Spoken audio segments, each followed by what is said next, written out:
tenemos actualmente, ¿no? Se dice de cada 10 personas que nosotros tenemos, de cada 10 personas, una persona y media aproximadamente tiene enfermedad renal crónica ya manifiesta, ¿no? Con ya sintomatología, y probablemente este paciente cuando sea diagnosticado ya sea un estadio avanzado, es decir, un estadio 4 o un estadio 5. Se piensa que en el año 2040 va a ser la quinta causa a nivel mundial de muerte. Entonces ahí es la importancia, o sea, la incidencia y el incremento. Aproximadamente a nivel mundial representa 12% de la mortalidad mundial de diferentes causas de enfermedades de tipo no transmisibles. Por ejemplo, podemos ver en esta pirámide, es una pirámide bien interesante, es una pirámide ya publicada en el 2023, y nos comenta, por ejemplo, en el año 80, las enfermedades no transmisibles eran solo un 29%, y las enfermedades no transmisibles y la esperanza de vida era 62 años. En cambio, actualmente, para el 2040, ya pensamos, obviamente, la esperanza de vida se aumenta, incluso ya a los 77, muchos dicen que ya va a ser para Japón, es ya 80 la esperanza de vida actualmente, y tenemos las enfermedades no transmisibles, ha habido un incremento, casi se ha triplicado la incidencia de estas enfermedades, especialmente de la enfermedad renal crónica, ¿no? Y si hablamos de la enfermedad renal crónica, estamos hablando de la enfermedad por la nefropatía diabética y la hipertensión, que son las primeras causas de provocar una enfermedad renal, ¿no? Entonces, aquí como comentaba, anteriormente quedaba en el 11º lugar a 15º lugar, actualmente está ya incrementado, está dentro del 6º lugar, incluso se espera que más adelante sea dentro de la segunda o la tercera causa de muerte, ¿no? A nivel mundial. Entonces, de ahí es la importancia de la enfermedad renal crónica, porque viene a ser costo para lo que es el sistema sanitario de salud. Estos pacientes tienen muchas complicaciones y que van a llevar al costo sanitario, incluso más que una patología oncológica. Esta triplica el costo de salud a nivel mundial, y de ahí viene a ser la importancia de esta enfermedad, ¿no?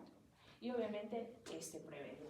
Ahora, ¿qué es la enfermedad renal crónica? Según las guías Carigo, en el año 2024, nos dice que enfermedad renal crónica se denomina como un síndrome clínico caracterizado por una enfermedad con una pérdida de la tasa de filtrado glomerular menor a 60 mililitros por minuto. Y esta tiene que tener un tiempo de instauración mayor a 3 meses. Si yo hablo 60, ¿qué estadio estoy hablando? No. No. Un 3A.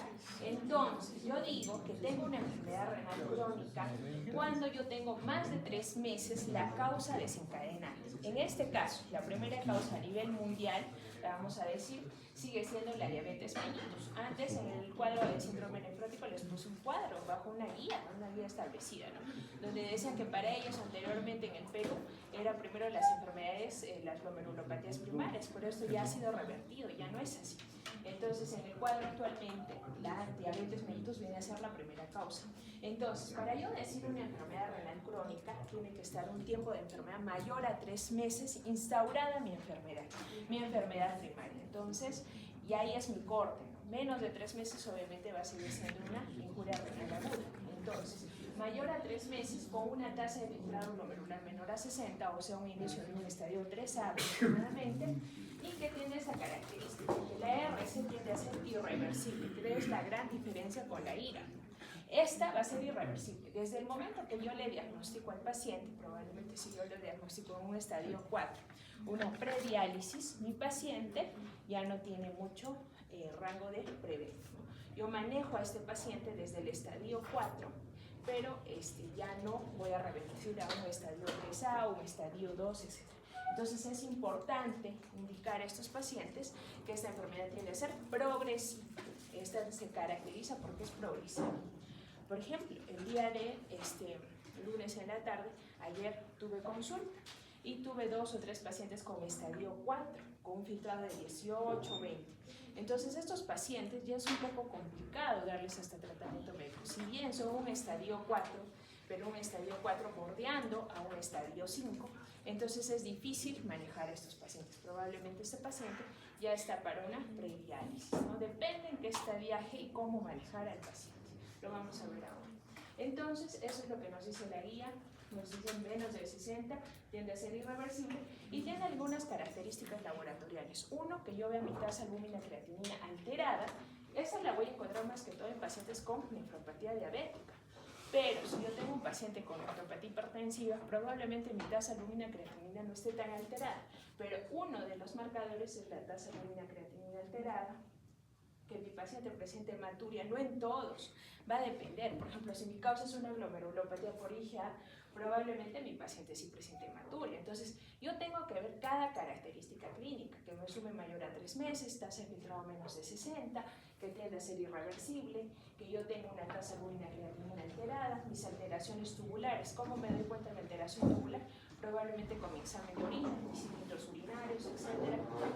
Alteración histológica, que es un paciente que ya viene con una glomerulopatía de 10 años previamente, entonces esta glomerulopatía ha hecho que tenga una alteración histológica previamente, que tenga alteración estructural de la imagen, es decir, voy a tener una alteración a nivel de mi parénquima renal, entonces probablemente este paciente con una RC voy a tener un tamaño renal más pequeño, y bueno, que tenga algún antecedente más, si es que ha tenido algún tipo de trasplante renal, solo es una excepción eso. Entonces, actualmente las etiologías ya no se dice para nosotros factores, como me ponen ustedes, modificables y no modificables. Eso ya ha variado. Para nosotros las guías actuales, en los consensos actuales de nefrología, para nosotros ya eso no existe, casi literalmente. Para nosotros existen factores iniciadores, especialmente la primera cabeza siempre va a ser la diabetes, la hipertensión, y las enfermedades inmunológicas, ya sea otras enfermedades infecciosas como la tuberculosis genitourinaria, y factores que van a ser de progresión. Por ejemplo, el tabaquismo, la obesidad. La obesidad actualmente, ahora en el 2026, ya no se catalogó como un factor de riesgo, ya la obesidad es catalogada como una patología propiamente dicha, para nosotros como enfermedad metabólica. Entonces, que tenga, por ejemplo, obesidad, enfermedad cardiovascular asociada y algunos factores de riesgo modificables como la hipertensión, la obesidad o la edad. A mayor edad, menos función renal. Esto ya lo sabemos por las ecuaciones de tasa de filtrado glomerular. Entonces, existen estas y obviamente va a depender si la causa es primaria o secundaria. Primaria, siempre que sean enfermedades inmunológicas propiamente dichas, y secundarias a una enfermedad sistémica secundaria, por ejemplo en este caso la diabetes, ¿no? A la cabeza. Entonces, la diabetes mellitus, si bien es la primera causa a nivel mundial, es importante comentar que tiene 3 factores importantes. Uno, la diabetes mellitus puede tener un factor de tipo genético asociado o tiene un factor ambiental asociado en este paciente. Y ahí viene a ser los factores genéticos, diabéticos tipo 1, y factores ambientales, pacientes que ya tengan diabetes tipo 2, que debutan con la edad. De ahí viene a ser la diabetes tipo 2, una diabetes que usualmente debuta pues pasando los 40 años. Y lo que a nosotros nos interesa es que hay la teoría de los polioles. La teoría de los polioles es la más conocida, es una teoría aceptada por los endocrinólogos, refieren que por la alteración de los polioles se desencadena la diabetes tipo 2. También puede haber una alteración en la hemodinamia a nivel de lo que es la estructura de lo que son los vasos a nivel de la cápsula glomerular y puede haber una inflamación con liberación de citoquinas, especialmente de factores de necrosis tumoral, ¿no? Entonces estos van a provocar la nefropatía diabética incipiente en este paciente. Por eso, para nuestro tratamiento, uno de los principales eslabones va a ser tratar la diabetes mellitus. Entonces, por ejemplo, aquí podemos ver en esta gráfica, esta es una gráfica del 2016, ya es un poco antigua, pero podemos ver, por ejemplo, la prevalencia en pacientes que no sean diabéticos versus pacientes que sean diabéticos. Entonces, la enfermedad renal crónica obviamente es mayor y por ende la tasa de filtrado glomerular va a disminuir, ¿no? Entonces, con incidencia en incremento en qué año, por ejemplo, en la tabla, en la barra amarilla podemos ver en el año actual, en el 2012, hay mayor incidencia de nefropatía diabética con ciertas complicaciones. Otra etiología muy importante es la obesidad. Como les comentaba, la obesidad ya no se determina como un factor de riesgo, sino es una enfermedad propiamente dicha. ¿Y por qué? Porque los adipocitos van a causar inflamación y aumentar la presión intraglomerular a nivel de la cápsula glomerular y provocar alteraciones en la hemodinamia. Por eso el paciente, la obesidad se asocia mucho con una sustancia que se secreta que se llama la APOL tipo 1 y la APOL tipo 1 va a provocar una glomerulopatía secundaria, especialmente en la glomerulopatía focal y segmentaria. Entonces estos pacientes van a tener una inflamación propiamente dicha. Y la hipertensión, que también vamos a tener nefroangiosclerosis en estos pacientes, porque va a haber una isquemia glomerular, también va a haber una alteración a nivel de la arteriola aferente, de la arteriola eferente, y eso va a provocar una fibrosis tubulointersticial, probablemente un aumento de la precarga a nivel del glomérulo, y de esta manera desencadena daño con el tiempo. ¿Cuánto tiempo tengo que esperar en un paciente para que haga una alteración renal por la hipertensión? Más o menos 10 años. Si pasa los 10 años, este paciente probablemente ya está haciendo una alteración renal, y una de las características incluso de la hipertensión es la disminución del tamaño renal en estos pacientes, ¿no? Bueno, ahora, ¿qué nos dicen las guías? Las guías actualmente ha cambiado, ¿no? Nos dicen las guías, al menos la guía española, nos dice que hay que tener unas siglas, que se llama el CGA, ¿ya? El CGA-1 hay que estratificar al paciente, con qué clasificación yo lo voy a estratificar. Otro, identificar cuál es la causa que le esté provocando a este paciente la nefropatía. Entonces, para la clasificación, nosotros tenemos la clasificación que ya lo habíamos comentado, la estratificación que gracias a Coro sale la clasificación. Entonces tenemos nuestro filtrado glomerular, que es el G0, que sería de 90 a 120, el G1 de 90, G2 de 60 a 90, el 3A y el 3B que actualmente ha salido, el G4 que es de 15 a 30 y menos de 15 obviamente viene a ser el G5. Entonces la estratificación en enfermedad renal crónica va a ser por las Gs, y por la tasa albúmina creatinina le vamos a dar la clasificación de A. Entonces yo digo A si ya tiene una microalbuminuria menos de 30, un A2 si tiene de 30 a 300, y si va a tener mayor a 300 probablemente este paciente tiene una macroalbuminuria, ¿no? Entonces yo tengo que estratificar uno, el estadiaje, qué G, qué A y cuál es mi etiología de la enfermedad renal crónica. Entonces es importante ponerle, como siempre le comento, el nombre y los apellidos completos a la enfermedad renal crónica. No es enfermedad renal crónica, eso no, eso no. Acá la enfermedad renal crónica tiene su clasificación y su estratificación. Entonces tiene un G y un A, ¿no? Entonces eso es lo que nos comenta. CGA, que es la mnemotecnia que ellos dan. Lo que ya habíamos comentado, la clasificación ya sea enfermedades sistémicas o primarias, por una glomerulopatía primaria o otras causas. Ahora, grados de evidencia. Hay varias cosas, ¿no? Dentro de las estratificaciones, para yo catalogar mi estadio del 1 al 5, yo tengo que tomar diferentes fórmulas, pero la que nosotros sabemos actualmente es la clasificación del CKD-EPI. En este caso puede ser con creatinina. Pero ¿qué nos dice la evidencia? Que también si nosotros tenemos duda podemos utilizar una molécula que se llama la cistatina, que es un marcador ideal para estratificar también la tasa de filtrado glomerular. Entonces si hay dudas yo puedo estratificar mi tasa de filtrado glomerular con creatinina y cistatina. Incluso la cistatina tiende a ser mucho más sensible y específica para categorizar la tasa de filtrado glomerular en un paciente con enfermedad renal crónica. Nosotros en nuestro medio actualmente no contamos con cistatina C, pero sí con creatinina. Entonces ya sabemos las diferentes fórmulas que ya lo habíamos comentado al inicio, la de Coro-Gau, la MDR ya sea con 4 o 6 ítems, en este caso tomando etnia, y la que nosotros actualmente tenemos que es la CKD-EPI, ¿no? Que es una clasificación dada en el 2009, actualmente ya ha sido actualizada en el 2021. Todas las clasificaciones, solamente para recordarles, tomen en cuenta los valores que nos interesan, la edad, la creatinina, el sexo del paciente y la etnia. Eso es muy importante, al menos en glomerulopatías es muy importante la etnia. Entonces la clasificación del CKD-EPI es una clasificación más actual, ya dada en el 2009 y modificada en el 2021. La cantidad de pacientes que ingresan a este estudio son más o menos 10.000 pacientes con diferentes comorbilidades, ya sean amputaciones, enfermedades cirróticas, añosos, etc. Por lo tanto, la tasa en el estudio tiende a ser muy baja, no hay muchos, ¿qué se dice? No hay muchas alteraciones en este estudio, por ende es mucho más específica la CKD para nosotros, ¿no? Actualmente ha sido modificada, actualizada y obviamente es la clasificación que mejor parámetro tiene para estos. Ahora, las clasificaciones, según las calculadoras, no todas vienen a ser específicas. Para nosotros siempre va a haber algunos factores que van a alterar la clasificación. Por ejemplo, vamos a poner como ejemplo la cirrosis hepática.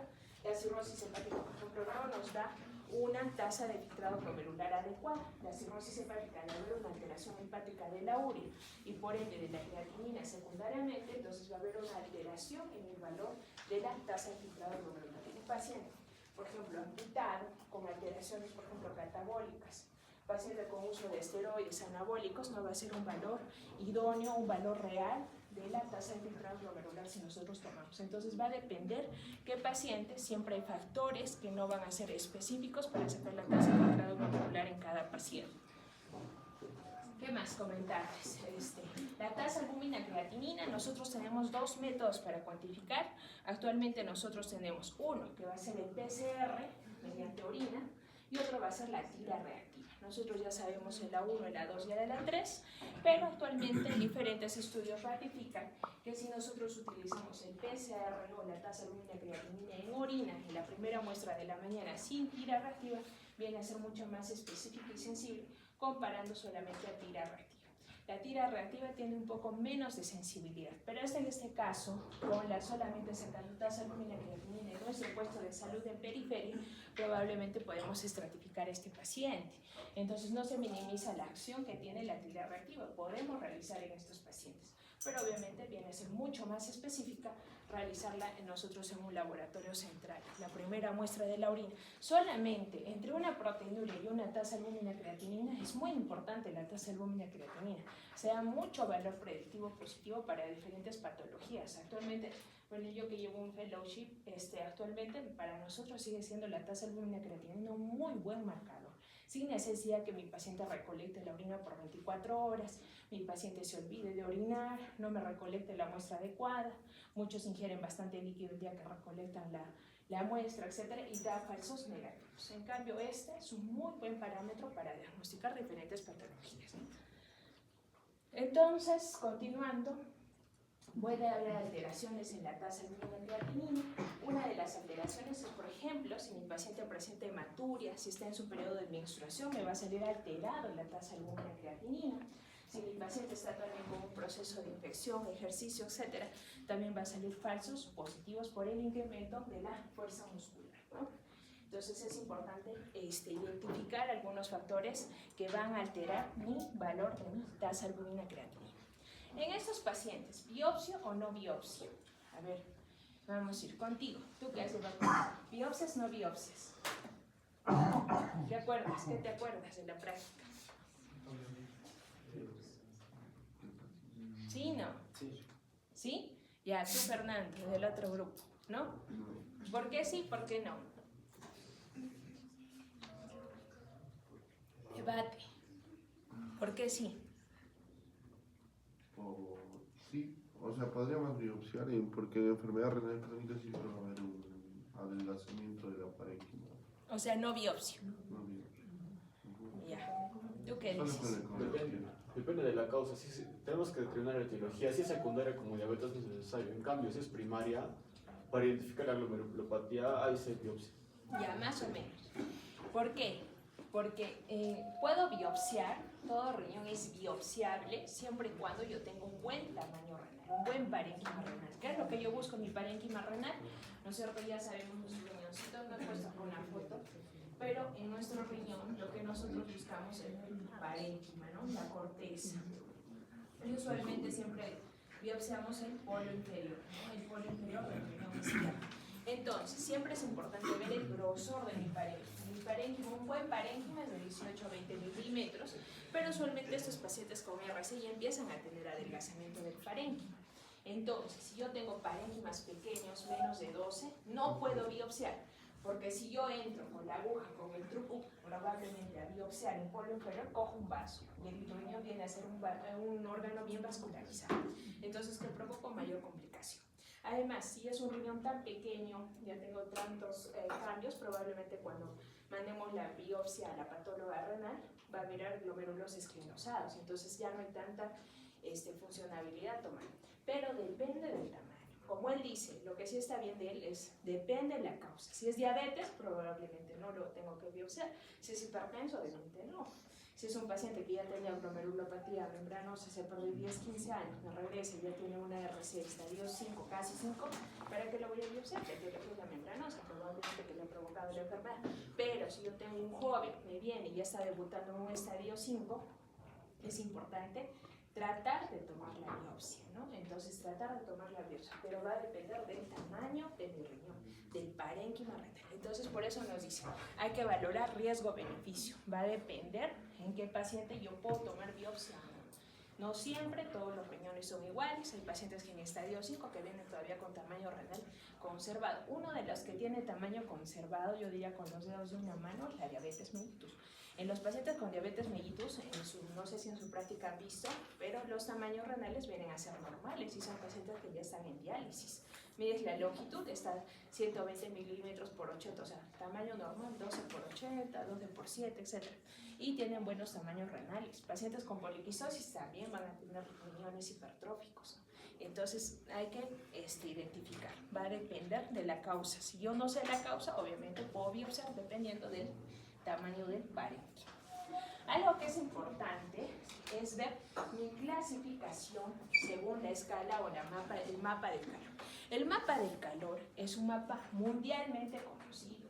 Eso tienen que saber, o sea, esto tienen que saber sí o sí, porque si ustedes se van a la posta de allá de Espinar, en donde sea que vayan, en Quillabamba, etc., hacen su clasificación del paciente en enfermedad renal, enfermedades no transmisibles con el mapa del calor. Entonces, todos ya entramos sabiendo lo que es el mapa del calor. Entonces, el mapa del calor es una clasificación mundial dada ya por expertos que lo clasifica según el G1 al G5 y lo clasifica según A1 y A3. ¿Qué me dice? Si tiene un riesgo, un amarillo o un verde, es un riesgo bajo. Mi paciente está normal, con una función renal normal. Hay quizá factores que yo le puedo educar al paciente, que está con sobrepeso, etc. Hay factores que yo puedo corregir.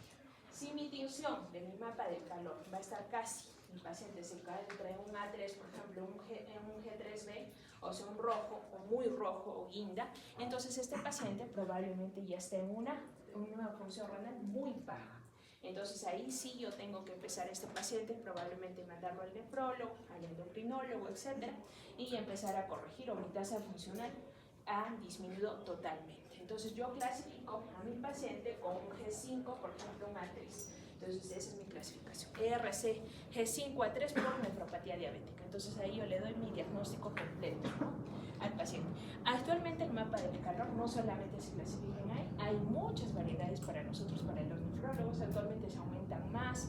Hay estratificaciones, por ejemplo, según la edad, según el colesterol, el hábito tabáquico, según el riesgo cardiovascular, que es lo nuevo de todo. Entonces actualmente se está modificando eso. Y también hay diferentes clasificaciones también para catalogar lo que es la función renal. Otros incluso toman en cuenta la albúmina y la creatinina, pero nosotros nos quedamos con los que ya sabemos: tasa albúmina, creatinina y nuestra tasa de filtrado glomerular con ZDF. Dentro de la sintomatología en la enfermedad renal crónica, una característica es la deficiencia de las funciones que ya tienen propiamente el riñón. La primera, la cabeza, siempre va a ser pacientes que tengan anemia.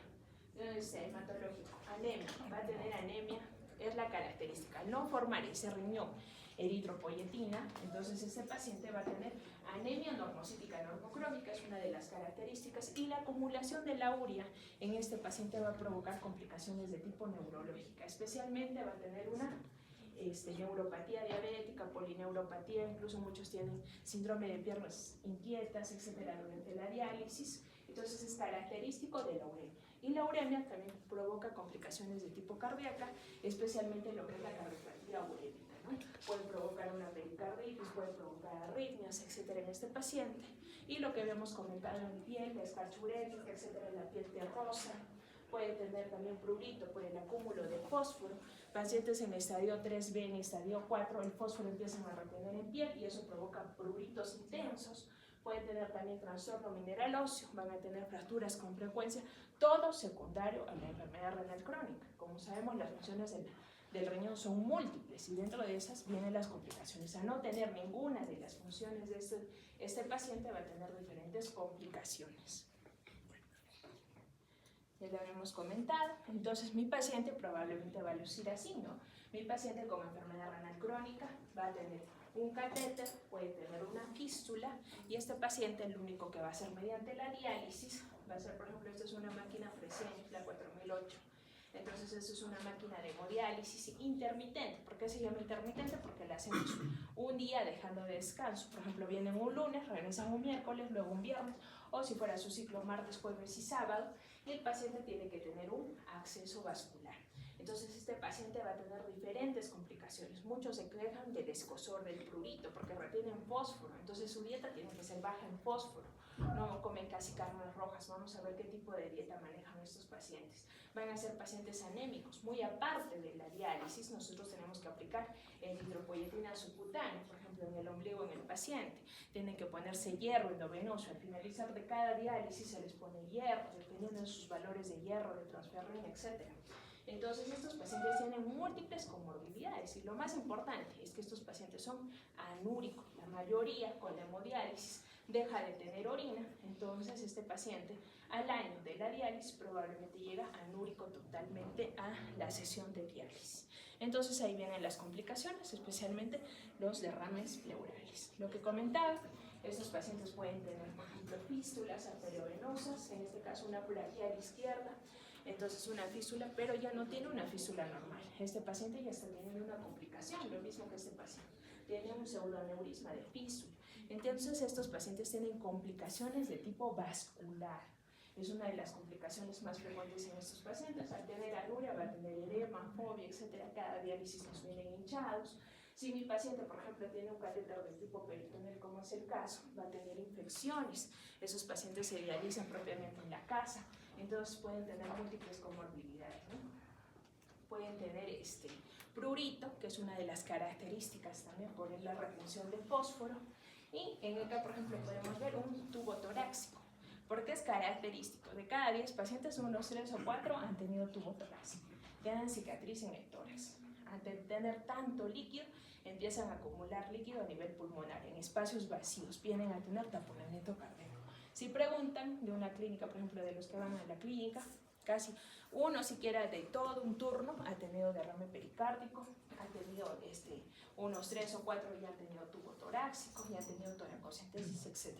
Entonces son pacientes que vienen con complicaciones crónicas, son pacientes muy lábiles emocionalmente y además que tienen que tener una infraestructura familiar muy plantada, porque estos pacientes van a tener múltiples complicaciones, infecciones, etcétera. A veces la familia no apoya, etcétera. Entonces no lleguemos a tener pacientes en estadio 5. Lo que se busca es diagnosticar tempranamente. Solamente diagnosticando tempranamente con mi mapa del calor, probablemente puedo enviar a mi paciente a tiempo al nefrólogo. Entonces, el tratamiento va a ser múltiple y muy caro si yo diagnostico un estadio 3A, un 3B o un 4. Uno es el estilo de vida, que es lo más conocido, que yo se desconoce. La caminata 150 minutos a la semana, creo, ¿no? A la semana. Y mi dieta, la dieta DASH, la famosa dieta DASH, donde yo necesito aplicar menos concentración de sal. Mi paciente casi no come sal, puede comer 4 gramos al día. Algunas guías incluso dicen solamente 2 gramos. Y también mi aporte proteico va a ser restringido, aproximadamente 0.8 gramos por kilogramo de peso. Máximo en un paciente con diálisis peritoneal, si ya está en un estadio 5, va a ser 1.2 gramos por kilogramo de peso. Entonces estos pacientes se restringen en la dieta. ¿Qué te aporta más proteína? La carne roja. Entonces estos pacientes no comen casi carnes rojas, ¿no? Su dieta va basada en carne blanca. Entonces, usualmente ellos no comen por la cantidad de urea que va a formar para la siguiente diálisis. Por más que no se dialice mi paciente en estadios 4, donde yo necesito preservar mi función renal, tengo que restringir mi aporte proteico. Por eso nosotros en estadio 4 o en estadios 3B usualmente los volvemos veganos al paciente para evitar la hiperfiltración en ese riñón. La ingesta de sodio, lo que les comentaba, la ingesta de sodio va a ser baja, de 2 a 4 gramos máximo. El control de glicemia va a depender del paciente.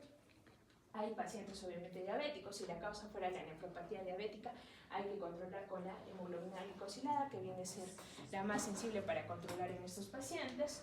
Por otro lado, nosotros contraindicamos el uso de las sulfanilurias y de las biguanidas en estadios 3B y en estadio 4.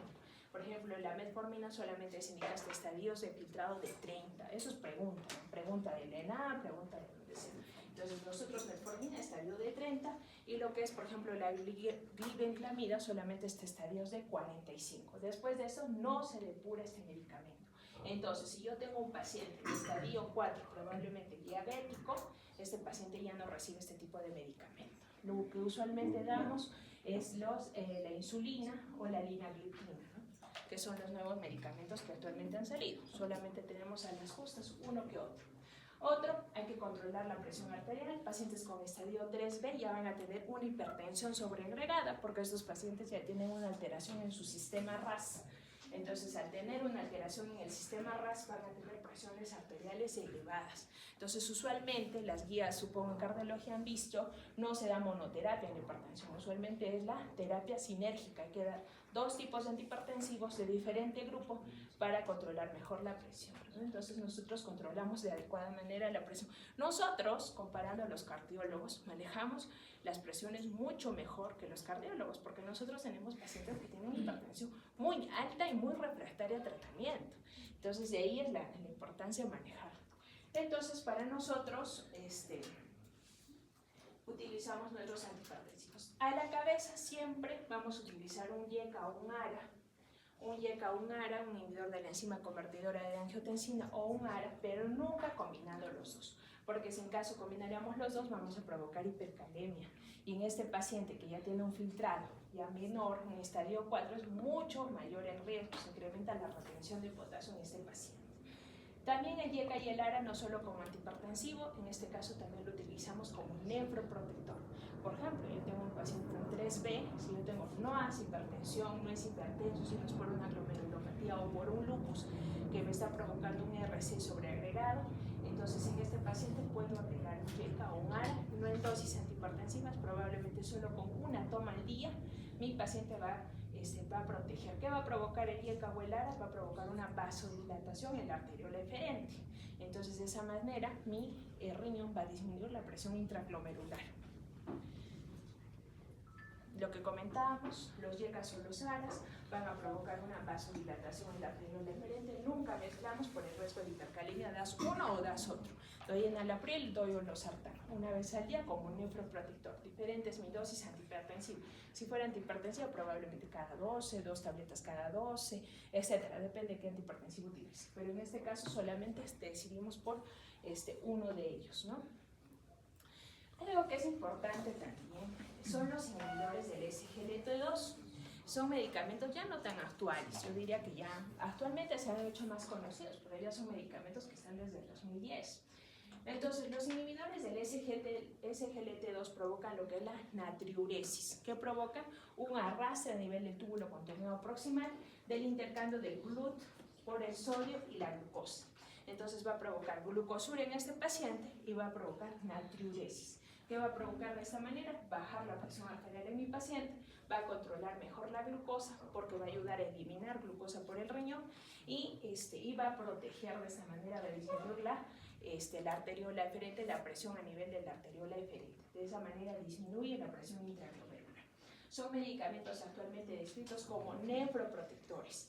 Actualmente, hasta hoy, está descrito solamente en pacientes hasta tasa de filtrado glomerular mayor a 20. Menos de 20 para pacientes con diálisis todavía no está descrito. Dicen que está en fase 2 de estudio. Todavía ningún consenso, nadie lo publica. Entonces, nosotros está descrito para pacientes como nefroprotector. Ahora, les comentaba justo en práctica. Usualmente el SGLT2 es un medicamento caro. Vamos a comentar. Acá, por ejemplo, tengo algunas diapositivas. Hay diferentes estudios que han salido desde el 2010. Por ejemplo, el más importante yo diría que es el DAPA Kidney, el CREDENS, que es un muy buen estudio, bastantes pacientes han ingresado en el DAPA Kidney, que es el último en el cual nos indica que la DAPA-glicosina viene a ser un buen nefroprotector en pacientes, pero el que nos ratifica más para pacientes renales es el EMPA-Kidney. Desde que salió el EMPA-Kidney, quizá hay más, nosotros los nefrólogos utilizamos con más frecuencia este nefroprotector para estos pacientes. ¿Por qué? Porque también nos disminuye bastante la proteinuria. Entonces, no solo nosotros indicamos pacientes con ERC, nosotros indicamos pacientes, por ejemplo, con nefropatía lúpica, que tengan proteinuria, pacientes con vasculitis, que tengan proteinuria, es un buen nefroprotector, disminuye mi proteinuria en estos pacientes. Entonces hay diferentes estudios, el más, como les comentaba, es el EMPA-KidNey, que fue el gran estudio donde nos combina, ¿no? Y el TAPA también, que es otro estudio. Hay diferentes estudios, y el que nosotros nos interesa es el CRENES, que fue también un estudio interesante, donde también entró una población de pacientes con enfermedad renal y pacientes con enfermedad cardíaca. De ahí a estos medicamentos no se les conoce como nefroprotectores, sino se les conoce como medicamentos cardiorrenometabólicos, porque lo vamos a escuchar en cardiología, lo vamos a escuchar en endocrinología y en nosotros, los nefrólogos. Incluso, ahora que yo me fui justo a un viaje, hace 2 meses, en abril, el doctor, el mexicano, nos comentaba que actualmente en fase 3 este estudio para prevención del clotro a nivel neuronal. Entonces probablemente va a ser ahora neuromes. Entonces se va a agregar neurocardio metabólico, ¿no? Cardiorrenometabólico. Entonces va a ser un medicamento que ustedes probablemente lo van a utilizar día y noche. Otro que es importante son los antagonistas del receptor del mineralocorticoide. También son medicamentos que van a provocar o disminuir la fibrosis a nivel glomerular. También son medicamentos indicados como nefroprotectores, también disminuyen la presión intraglomerular en estos pacientes, y la característica es que estos medicamentos van a provocar hipercalemia. Por eso nosotros usualmente en pacientes con un filtrado glomerular ya 4, pero bordeando un estadio casi 5, nosotros no solemos dar, usualmente suspendimos. En pacientes usualmente con estadio 3B o un inicio de 4 sí podemos dar estos inhibidores del receptor del mineralocorticoide, y la gran diferencia con los SGLT2 que estos son antifibróticos, evitan la fibrosis y la esclerosis a nivel del glomérulo. Esa es la gran diferencia y el gran beneficio de este medicamento. Pero este medicamento, con solamente una carita, creo que está 300 soles, más tu empaglifosina que utilices, que está a 240, más o menos son 550 soles que se gasta el paciente solo en estos 2 medicamentos. Son medicamentos que tienen muy buen beneficio, pero no lo tienen ningún tipo de seguro.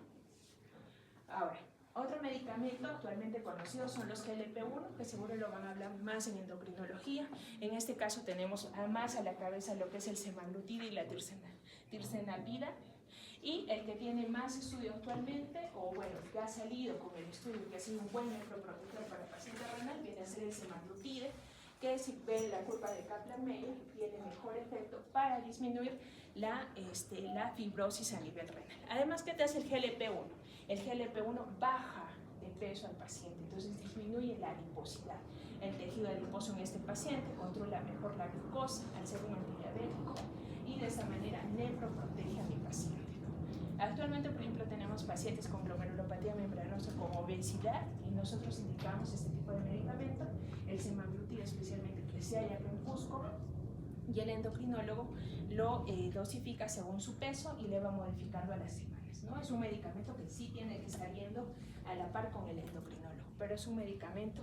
Por eso de ahí no se tienen que olvidar los 4 pilares de la enfermedad renal crónica, las 4 bases de la enfermedad renal crónica: YECAS o ARAS, mis GLP-1, mis SGLT2 y mis antagonistas del receptor del mineralocorticoide. Son los 4 pilares importantes para la enfermedad renal crónica, para el tratamiento de la enfermedad renal crónica. Lo que les comentaba, este cuadro me pareció interesante ponerles, es un breve resumen: la pérdida de peso, que no tenga factores sobreagregados del paciente. Por ejemplo, si fuera un paciente diabético, probablemente yo le inicio un GLP-1 que le va a ir mucho mejor. Suspendiendo otros tipos de antidiabéticos, le puedo agregar un SGLT2. El SGLT2 le va a ir mucho mejor en este paciente, va a tener un mejor control de la glicemia. ¿Por qué lo van destinado a la diabetes? Porque viene a ser la causa mundial más conocida. Entonces más lo enfocan a dar este tratamiento. Al ser tanta esta plaga de la diabetes, genera tanto daño, entonces lo adecuan para pacientes con diabetes. Y bueno, último eslabón, si acaso no tenemos los GLP-1 y los SGLT2, podemos dar insulina de gluten, que en el seguro sí la tenemos, ¿no? Es un medicamento que ya llegó en marzo y actualmente la tenemos en forma de lápiz, insulina de gluten. Ya lo que les comentaba, si nosotros utilizamos este tipo de tratamientos, probablemente va a disminuir la tasa de filtrado glomerular hasta en 30%. Si yo tengo un paciente, por ejemplo, con un filtrado de 25, de 30, probablemente voy a estancar esa enfermedad o voy a mejorar ligeramente esa función renal. Puedo llegar a mi paciente que quizás esté en un estadio 3B. Entonces es importante revertir ligeramente si quiere este daño renal. También es importante el manejo de los lípidos en estos pacientes por la proteinuria, la tasa albúmina creatinina positiva que tengan, van a tener un síndrome nefrótico secundario. Puedo utilizar las estatinas o el ezetimibe, que es un medicamento inhibidor intestinal del colesterol, inhibe la absorción intestinal del colesterol, ¿no? Es uno de los últimos medicamentos que también hay en Costco, que también utilizamos. Algo que también es importante es ajustar la dosis de los medicamentos. En pacientes con RC es importante saber qué estadio tiene, no solo saber el estadio que tiene o mandarlo al nefrólogo, sino estratificar qué estadio tiene y cómo yo voy a corregir mi medicación según mi tasa de filtrado glomerular. Para eso es importante utilizar nuestras calculadoras, en este caso CoroCroc-Gaul, nosotros utilizamos CoroCroc-Gaul, y según el estadio que me sale, yo voy a corregir mi medicamento. Por ejemplo, vamos a ir con un medicamento que se corrige bastante, que es la vancomicina. La vancomicina, normalmente la dosis viene a ser dosis plena, 1 gramo cada 12 horas aproximadamente, en función renal normal. Pero si yo tengo, por ejemplo, un paciente con un filtrado glomerular menor a 10, o sea, un estadio 5, la vancomicina se prolonga 1 gramo, pero voy a utilizar cada 4 a 6 días. ¿Por qué? Porque el tiempo de acción del medicamento se prolonga y el tiempo de eliminación se prolonga. La vancomicina no es un medicamento que se elimina con facilidad. Si bien se elimina por fase renal, por excreción renal, no se elimina con gran rapidez. Entonces su tiempo de acción, su mecanismo de acción, su tiempo de acción media en sangre se prolonga de este medicamento. Por eso es importante saber la tasa de filtrado glomerular y corregir según el estadio. Aquí, por ejemplo, otro ejemplo que les pongo aquí es el uso de los carbapenems. Por ejemplo, vamos a ir a la cabeza del ipipenem. Usualmente utilizamos 1 gramo cada 6 horas. Eso es una dosis habitual que utilizan. Pero si nosotros tenemos una función renal disminuida, solamente el 25% se elimina. De ahí que nosotros usualmente damos 500 miligramos cada 12 horas. Entonces se tiene que corregir el medicamento según la tasa de filtrado glomerular, lo mismo que están haciendo en farmacología, ¿no? El tiempo de acción de vida media, en este caso, de los medicamentos, no de todos. Por ejemplo, si van a leer las cefalosporinas, las penicilinas, no se corrigen, para nosotros no se corrigen, pero sí ciertos antibióticos, especialmente el carbapenem y la vancomicina. Vamos a ir, antes de continuar con anemia, vamos a hacer un par de ejercicios. Vamos a sacar a 2 personas adelante. Les he traído acá, antes de acabar con porque ya estamos acabando.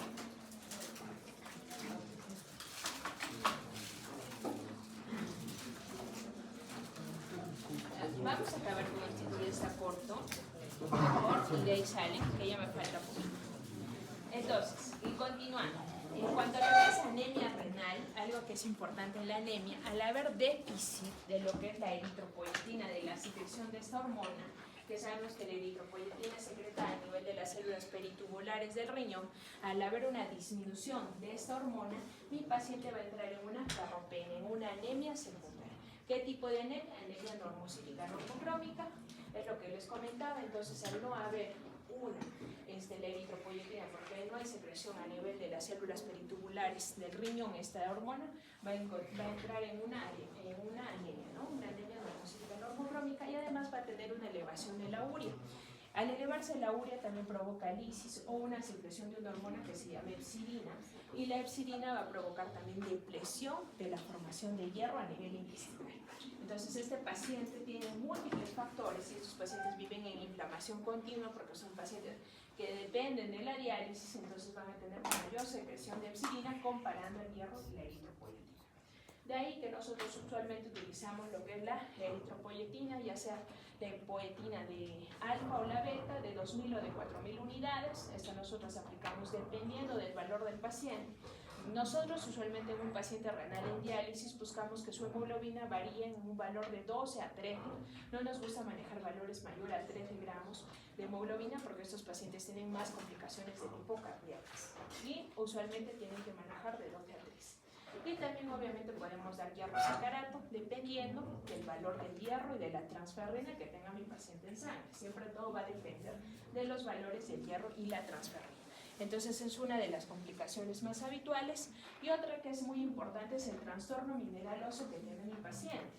Al nosotros no tener una secreción de calcitriol, porque mi paciente no secreta calcitriol en el riñón, una secreción de calcitriol va a estimular a mis células paratiroideas que están a nivel de la paratiroides, van a actuar en las células paratiroides y va a aumentar la secreción de una hormona llamada la paratormona o la PTH. ¿Qué me va a hacer la paratormona? La paratormona se va a secretar en exceso al no haber secreción de lo que es el calcitriol. Entonces, esta paratormona en exceso va a provocar una desmineralización ósea y va a provocar una calcificación vascular. Entonces, mi paciente va a tener una osteodistrofia, o sea, va a tener una alteración en el hueso que no va a provocar su hueso, va a estar blando, no va a tener casi tejido compacto este hueso y va a provocar una calcificación a nivel vascular. Entonces mi paciente va a tener esta cascada. Una de las características también es que el momento que mi paciente esté en un estadio 5 va a tener mayor retención de fósforo. Aquí tiene mayor retención de fósforo, más que todo en estadios 3B y en estadio 4. Y por ende va a disminuir el calcio. Entonces, en estos pacientes la paratormona, que normalmente es de 35 a 70, en estos pacientes en estadio 3B, en estadio 4, se va a secretar en mayor cantidad. Incluso en pacientes en estadio 4 vamos a tener de 70 a 110, nos dice la guía, y en estadio 5 hasta 300 picogramos, ¿no? Que es el valor de medida. Entonces estos pacientes van a tener, y la verdad yo no veo ni 300, la verdad es que nosotros en el día a día que hacemos los exámenes cada 3 meses, se reportan valores de 1000, 2000, etc. Muchos han pasado visita y han visto hasta la paratiroidectomía que les hemos indicado a varios pacientes. Entonces se han tenido que hacer sacar porque ya hacen adenoma paratiroideo. Entonces son pacientes que tienen bastante secreción y ya también las fístulas que tienen se llegan a calcificar. Y ya también empiezan a tener dolor óseo por la desmineralización que le provoca la paratiroides. Entonces es una enfermedad usualmente con varias complicaciones. Para pacientes con paratormona incrementada, usualmente damos el calcitrol, ya sea en tabletas o en ampollas, va a depender del valor. Nosotros usualmente si tenemos valores altos, mayor a 500, damos 2 ampollas interdiarios. Y para inhibir la secreción del fósforo utilizamos un inhibidor, un secretago del fósforo que se llama el cebelamero.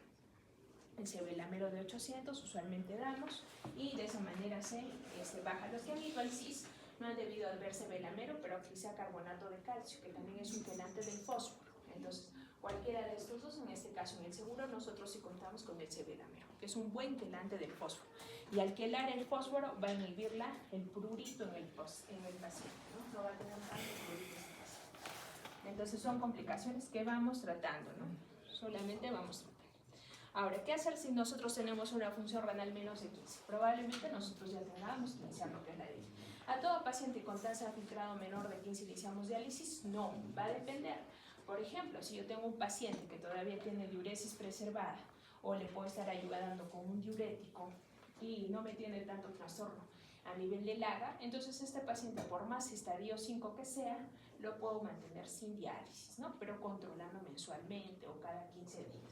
Pero si mi paciente ya tiene trastorno a nivel del medio interno, especialmente una acidosis metabólica, una ligera hipercalemia, y ya me disminuye mi volumen urinario, probablemente tengo que empezarle cualquier tipo de diálisis. Ahora hay unos criterios para dializar, que eso sí tienen que saber, ¿no? Los 5 criterios de diálisis de urgencia en este paciente.